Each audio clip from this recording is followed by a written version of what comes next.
Hello, and welcome to Escaping Dystopia. I am your host, Wah. Today, September 5th, 2018. This has been a nasty week in Trumpland, for sure. The Kavanaugh hearings, they have begun. They are starting. They are going on right now. That is happening. He is not letting people know what he has read, or what he has said, or what he has written. There is Kavanaugh hearings. The McCain Funeral! John McCain was laid to rest with great fanfare as a great statesman.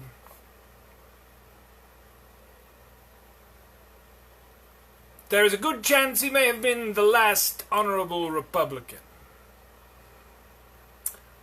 The president would not say anything nice about him in person. Decided to go after the NFL instead. We'll cover more of that later. The Woodward book. Bob Woodward has released a book. It's called Fear. Trump in the White House. It's about a man who is very scared, who lives in the White House. His name is Trump. We shall talk more of it later.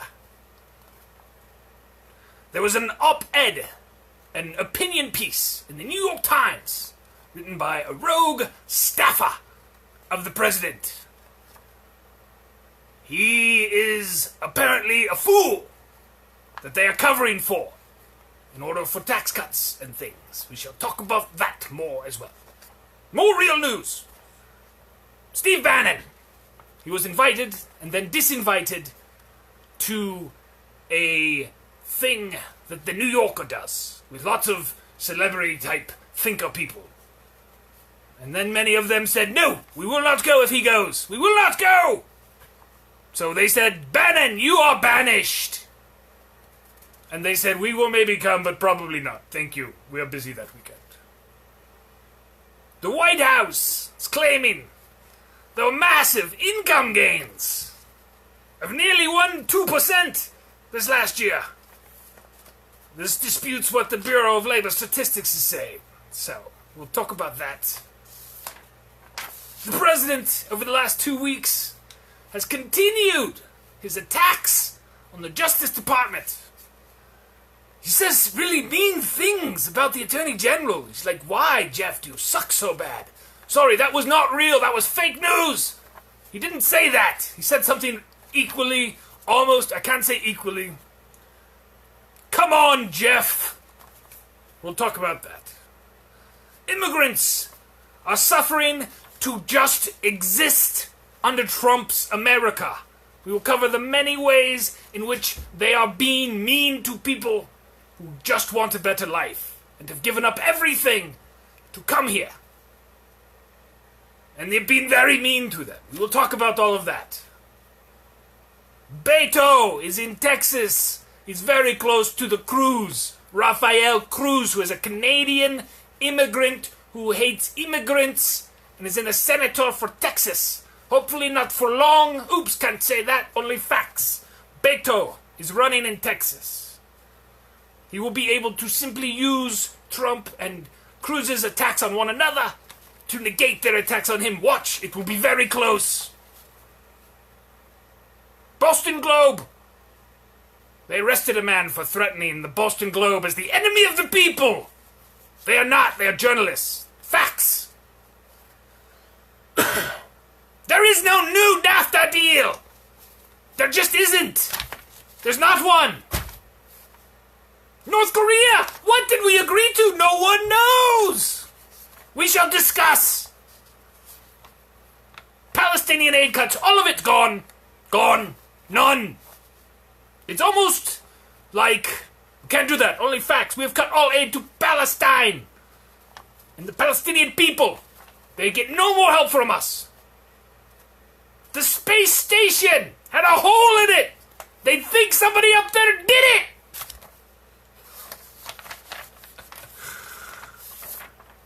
And that's the news. Now we will have fun and talk. Now we will have fun, I said. All right. Sorry. Let's get off this mustache. It is messing with my voice in ways I cannot comprehend.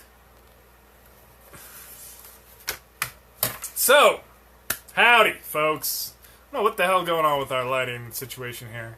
It was supposed to have been adjusted, but it was not adjusted correctly. So, anyway, it's election season, folks. We're past Labor Day. Welcome to the new world. This is where we decide what we're going to do next. I will try and be doing a show every week until the election. After all, I do a lot of politics stuff, right? You figured that out? So elections are kind of like the big day for that stuff.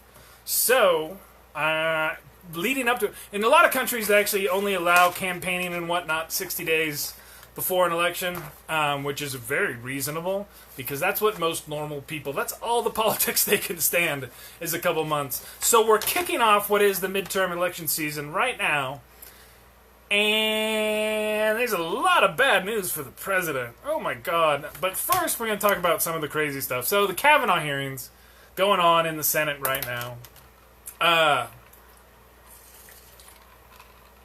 This is tough, man, because this is just like a farce of democracy. So, they've been really reluctant to release papers about what this guy did. He's been a partisan lawyer his whole time. Right, the whole time he's been in Washington, which was his whole career. That's why they know he's a hardcore conservative. Absolutely. There was a news story earlier this year about an immigrant who was trying to get an abortion, and they weren't letting her go out, even though everything was covered. The state of Texas was fine with it. Finally, a 3-judge panel, 2 of the judges said, "Yes, what are we doing? Let her do this. This is her life, her decision." He dissented in that decision. So that's the kind of stuff they've been hiding.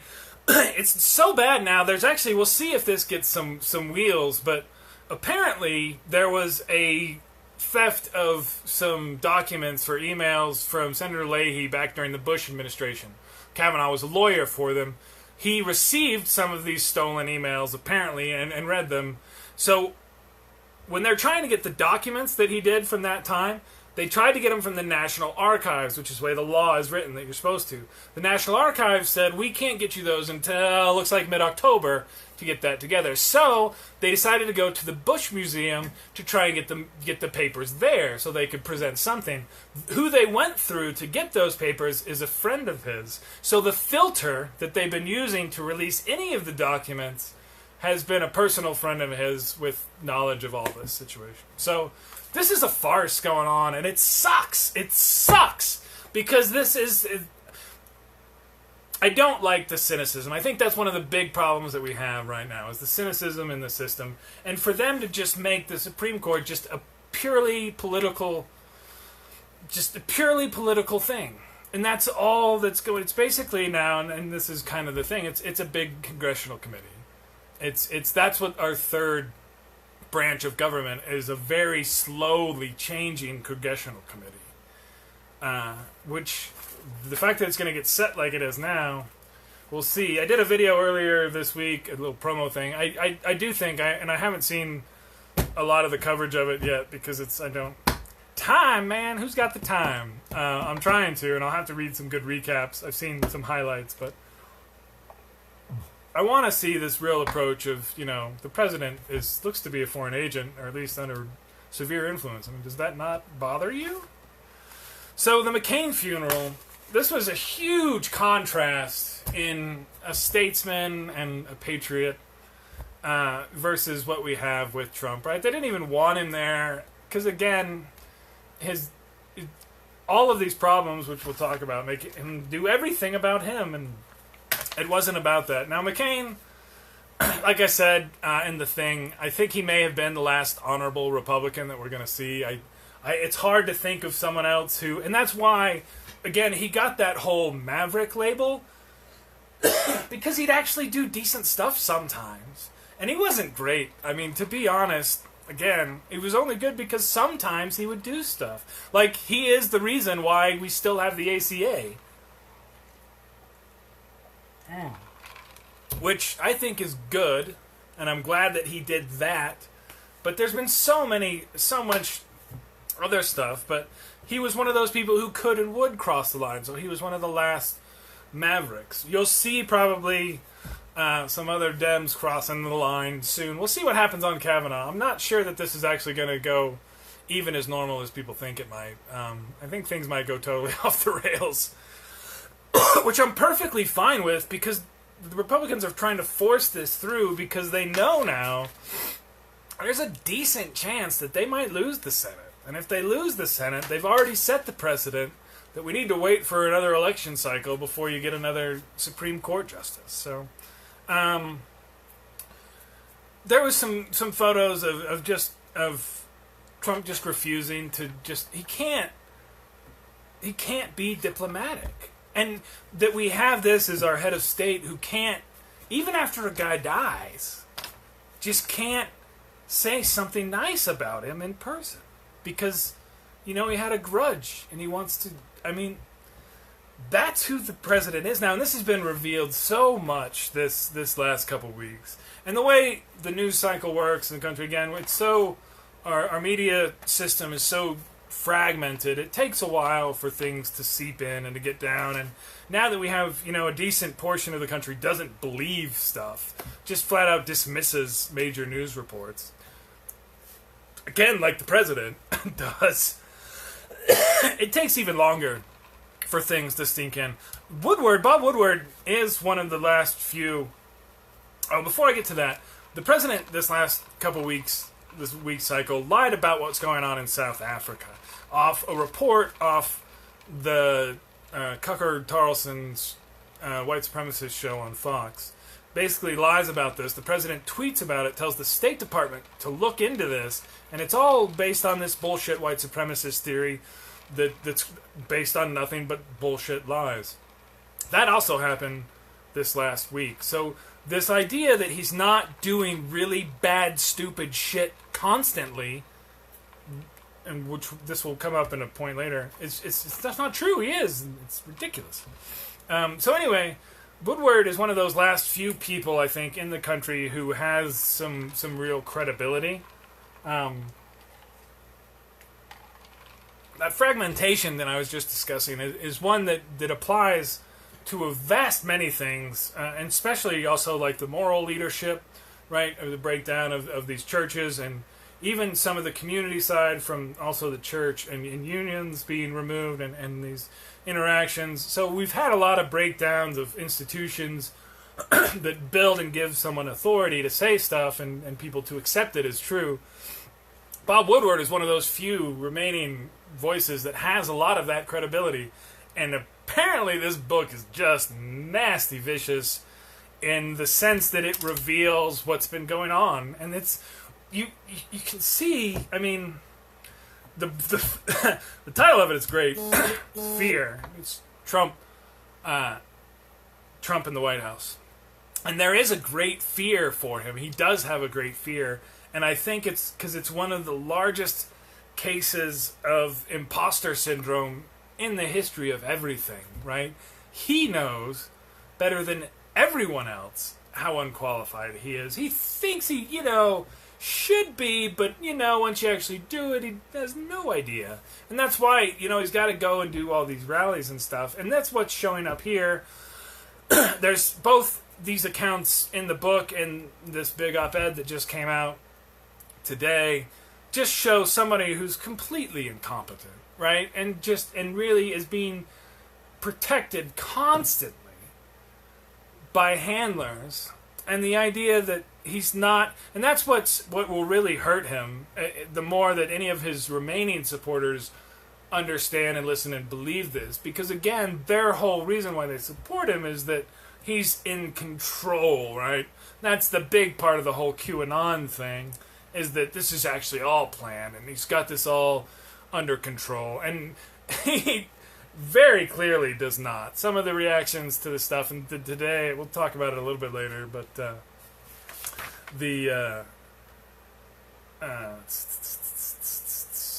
oh, no, actually, I guess that was... Oh, yeah, there's a couple things that happened on this. Oh, yeah, just a minute. Sorry. Oh, so Trump has gone after Woodward again. They attacked Woodward after this came out. the previous week he also went after Bernstein. If you're not familiar with those two names, Bob Woodward and I don't remember Bernstein's name offhand. There you go. They were the ones, the reporters who kind of brought down Nixon through their deep throat contact. He was the deep state, deep throat. That was their source's name. We eventually did learn who that source was, and he was legit. That was.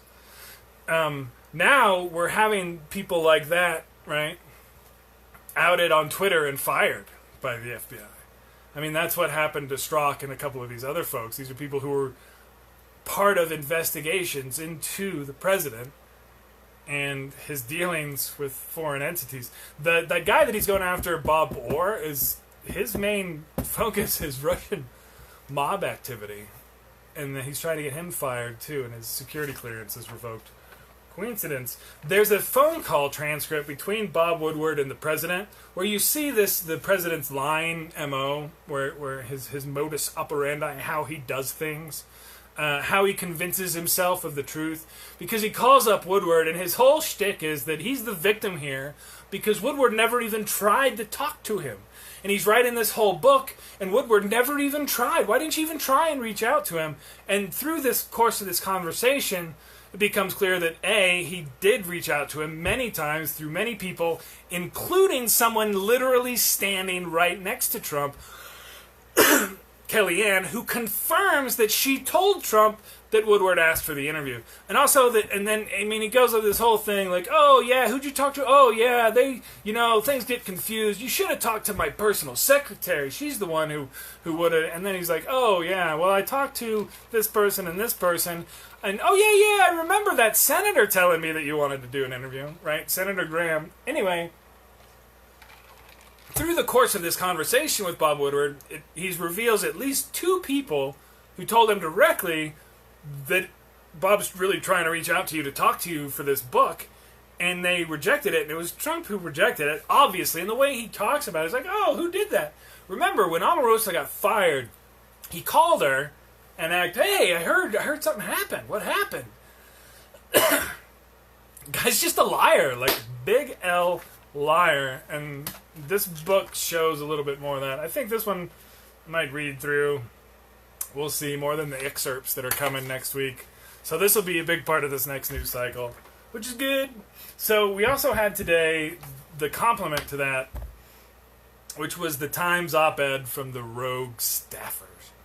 Apparently someone inside the White House has been leading their resistance, as they call it, keeping this incompetent moron from killing us all. And they are the true heroes here for both championing conservative principles and getting the tax cuts passed and getting regulations removed, and also true patriots for keeping an incompetent, crazy, ridiculous president from, I guess, doing worse things than he was planning. This is where I don't quite get the logic. And I'm not a big... I'm glad that these people are coming out a little bit. It needs to be a little bit more. Because through this op-ed, there's kind of this sense of, why can't the country just civilly come together and all just... But we have an election coming up, and that's the big part of this. And this whole op-ed is, hey, this guy's crazy, and he's really probably worse than you imagine. But that's okay, because we got the tax cuts passed, and we got it all under control, and I guess maybe if he's gone, then he's gone, that's fine, we got it. But that's this attitude that this is okay as long as they get their policy stuff passed, or their Supreme Court judges. Like these Republican senators, like Bob Corker, he was asked about this, and he's like, yeah, that's what we all pretty much know. He's an idiot, and he's incompetent, he has no idea what he's doing, and but they're not stopping him, right? They're still backing him, still enabling him, still letting him tear the country apart.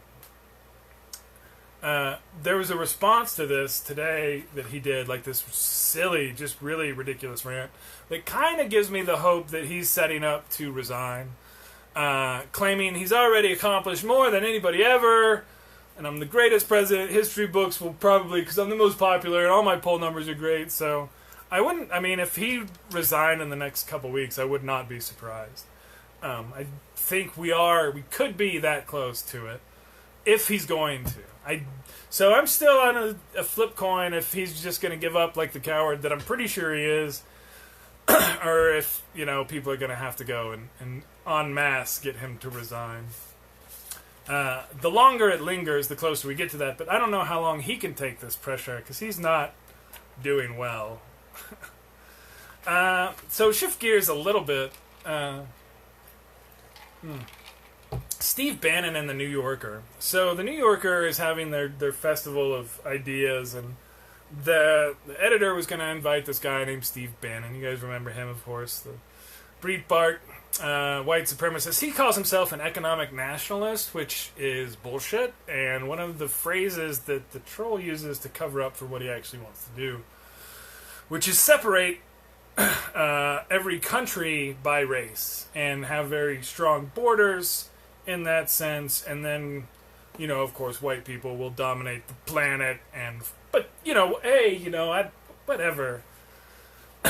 Anyway, their stuff is really gross, and this is what's difficult about it, because Bannon and these people, they're trolls. They don't have actual, when you actually get down to what they want to do, and this is one of the things that finally exposed Milo, you're not gonna work here no more. They don't have any real ideas. They don't have any real good solutions to this stuff that don't look exactly like ethnic cleansing, which is what their real goal for here is. So, excuse me, they play around a lot with the language and the words, and this is one of the dangers after a lot of the right wing learn about Derrida and how to do deconstruction and what you can do with language if you really don't have much integrity, the words you can use to re-put ideas backwards and forwards and upside down, and we're here this is about election integrity, and that's why we have to close all these polling places, because and there's these people, there's no wheelchair ramps at this school, so we're just going to have to close down this polling place because it's just not fair. It's not fair to people who can't walk up the stairs. I mean, we're going to have to close these clinics here in Texas because, gosh, this clinic, they just see these women for free. They don't have a full operating table. They can't fully do a heart replacement here. This is just unsafe. It's an entirely disingenuous thing that we're dealing with here. Giving them more space to spout this crap, I don't think is the right way to go about it. I think if you want to talk about them or you want to engage in that, here's the real problem, right? And I've been asking this, and if somebody has some better idea, who, what, where are today's conservative intellectuals? Like, where are the thinkers? Where are the big ideas? Who, where, what? And that's, I think, the problem that the editor of the New Yorker faced, was that was the only answer they could come up with that even seemed to make any sense, is Bannon. I mean, and I look out and there's like, all these guys. I mean, one of the people that apparently a lot of right-wing people thought Charles Krauthammer was like a hardcore intellectual, capable of seeing all sides kind of thing, which I guess was based on stuff he did way before Iraq and all that, because I had never seen him as much more than a partisan who just made partisan points constantly. But on the conservative side, I don't know. I really don't know who the thinkers are supposed to be. If it's Ben Shapiro and that kind of stuff. I mean, is it? I mean, like, what's his name? The waffly guy in the New York Times who sucks so bad. And I'm actually kind of happy I can't remember his name right now.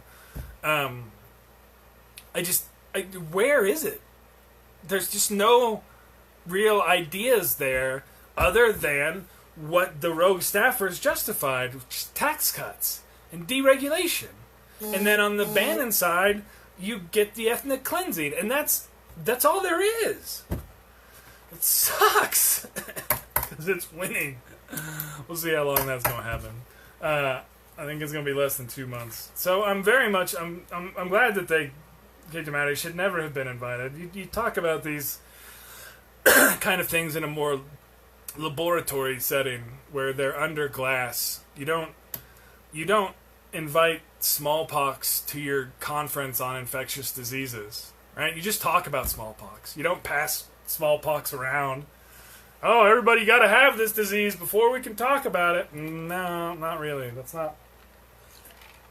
not such a good idea, especially with radioactive material like the stuff that Bannon and them are playing. And it's not like, and this is the other problem with conservative ideology now, it's not like you can give them facts that they'll believe and then change their position or agree or concede that, oh yeah, it doesn't look like tax cuts increase wages for workers. If you look at the average income, it went up. But the average, it was only one person who got all the gains. Yes, the average kind of went up. Not as fast as inflation. I don't know. And that's where, actually, that goes right to where my next thing is. They did that. The White House came out because the Bureau of Labor Statistics came out and said, basically, over the last year, the first half of this year, wages are not going up. Certainly not at any particularly fast speed, but generally they're pretty stagnant. And inflation is going a little bit faster. So, what does that mean? Basically, these tax cuts, big tax cuts, which again, remember, the corporate tax cuts were large and permanent. The personal tax cuts were smaller and degrade over time, so they're actually going to decrease over time. So you're going to start seeing, tax increases over the next couple of years, along with those trillion-dollar deficits. It's going to be some interesting times moving forward, but the White House is turning around, and it says, according to BLS, gains in full-time median weekly earnings lagged inflation during the first 6 months of 2018 compared to 1 year before, and also during the last 3 months of 2017. The White House, the guy who runs the White House consumer things, I thought I had his name on here. He was the guy who had that book, Dow 36,000, right before the crash. Trump has him now as the Council of Economic Advisors. That's who they are. He's the head of that. He was the one who claimed that the tax cuts would increase average salaries by $4,000 a year. Now he's claiming that's only going to happen in 4 years. It's going to take 4 years for the capital to build up and trickle down. So, over the last couple of weeks also, and I know I've talked about this a little bit, but the president's attacks on the Department of Justice, they came to an interesting head in the last couple of days because one of the things that he tweeted about was his attacks on Sessions, talking about, come on, Jeff, you dumb Southerner, why you indicting Republicans, especially guys who are so popular and backed me so early. Remember, I mentioned this a couple weeks ago, I think. Duncan Hunter and Chris Collins, two of the first Republicans in the House to endorse Trump, both indicted. One for insider trading, the other for misuse of campaign funds. So those are the first two in the House. The first person in the Senate to endorse Trump is the current Attorney General, Jeff Sessions, who he's lambasting for indicting the other two. They're all pretty shitty. Again, to actually be the type of person that's going to endorse Trump, you already have to have a certain very low level of moral integrity.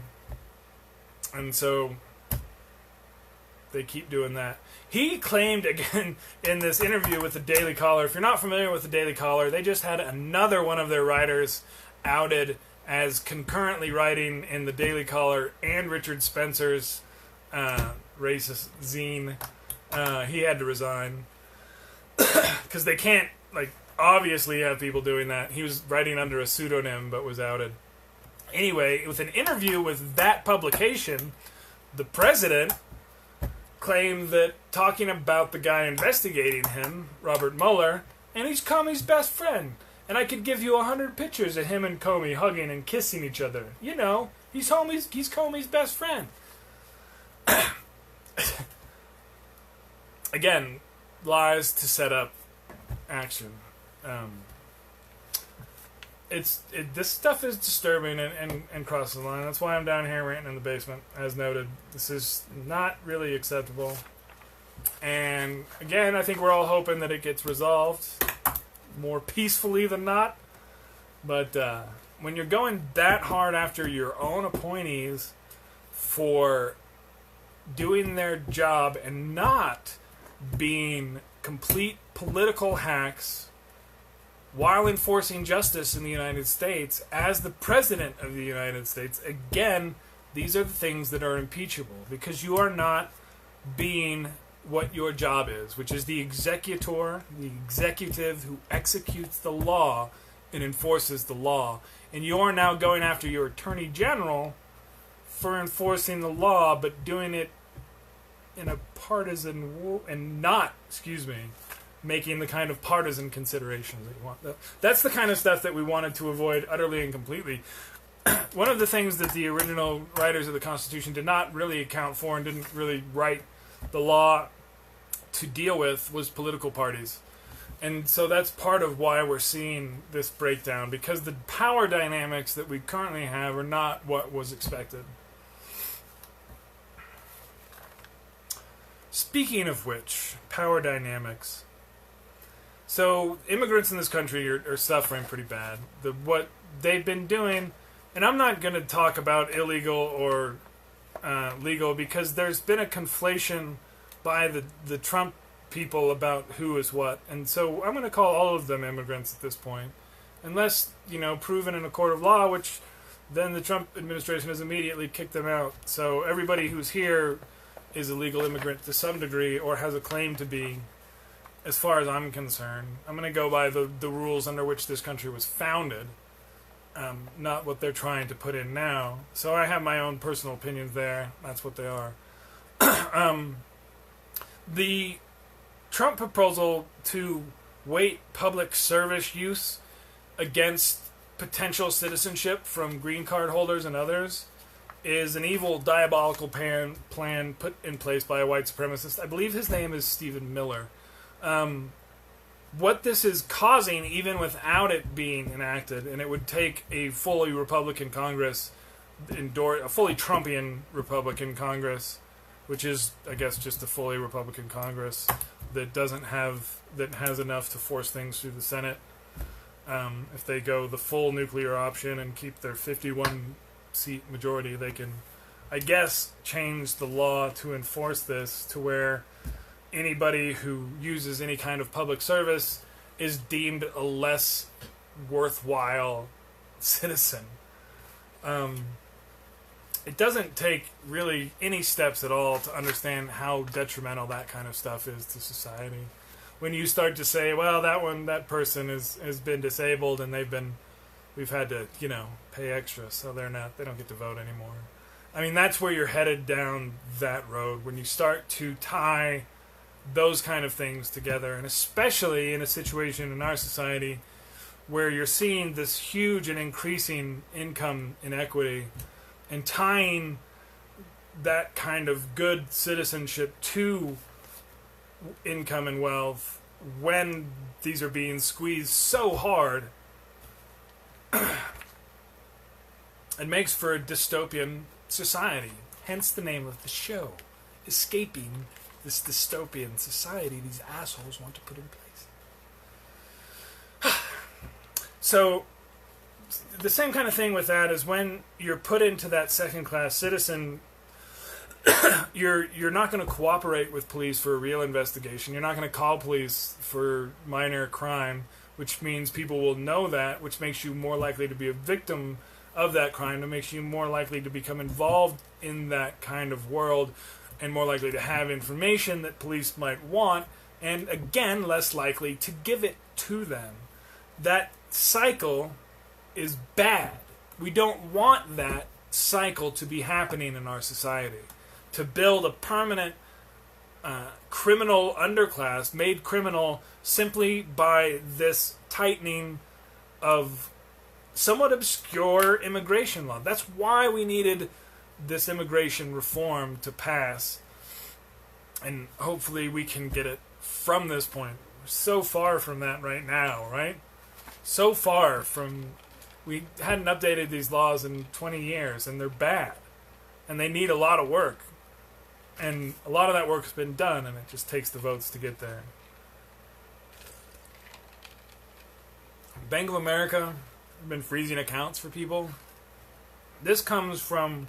This is one of the things where the bureaucracy can squeeze, because this is an executive branch thing that controls the money supply and how you determine who gets to do banking and all that.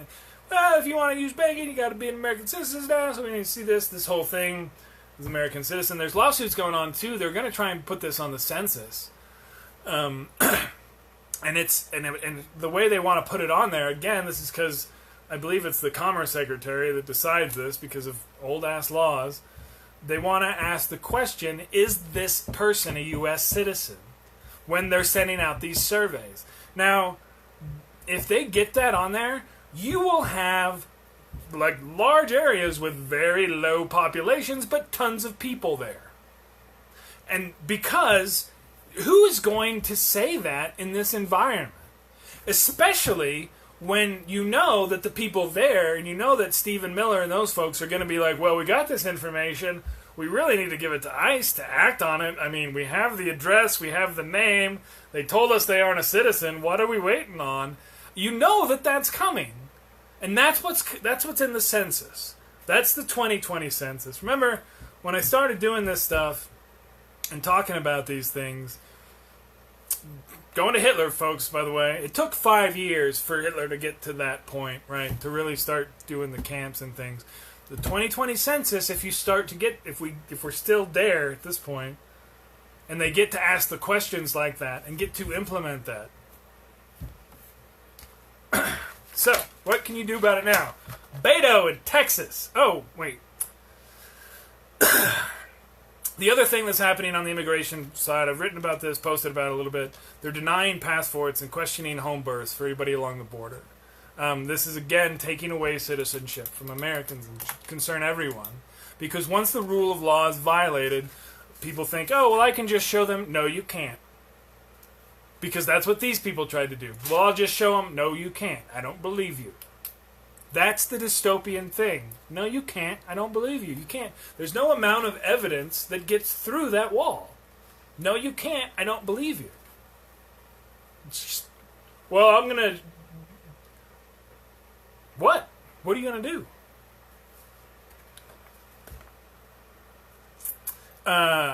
Beto's going to run a nice positive campaign. I think he actually might win because he's getting close and he's getting lots of good press and nobody likes Ted Cruz. There's a lot of Republicans in Texas, but I don't know. We'll see. It's 2 months, so that's a long time, and we're starting this with a lot of momentum one way or the other. There's going to be some big news in the next couple of months. We're not in a slow news kind of world. By the way, the president said something today that was completely and utterly ridiculous, that no news companies could possibly exist before he existed because he makes so much news. His arrogance and foolishness so much hurts. Alright, let's go through quick. This has been a long one. It's getting late.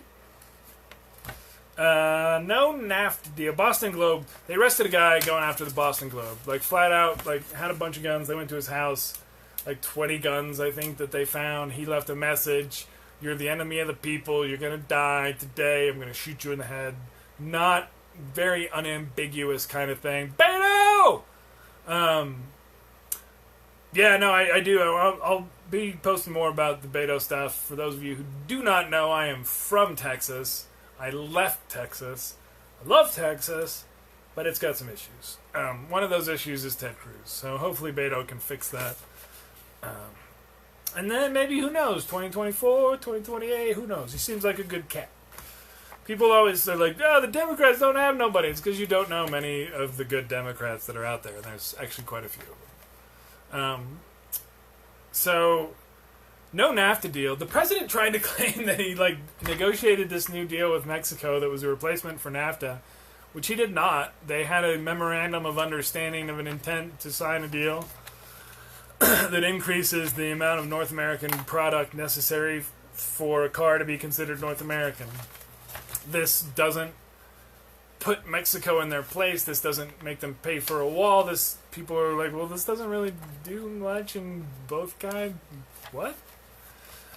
He then tried to strong-arm Canada into signing this as well last week, and then it came out right as they were getting to the final negotiations that he was planning on rejecting their offer just because and make them look like idiots. And so they're like, well, given that we've heard that you're just kind of going to be a dick to us, there's no way in hell we can sign this. That's how good a negotiator this guy is. His own arrogance, because he doesn't know how to do this. No North Korea deal. So there's some question, again, there was some question immediately after it happened about what exactly he signed with North Korea, or what he agreed to. I have a personal theory that he agreed to end the Korean War with Kim Jong. As a gesture of goodwill, we will end the war. Which North Korea is fine with, because they get to keep their nukes, and then the U.S. leaves, because we're not at war, so why are you here? Ta-da! How that's going to play out is interesting. We'll see.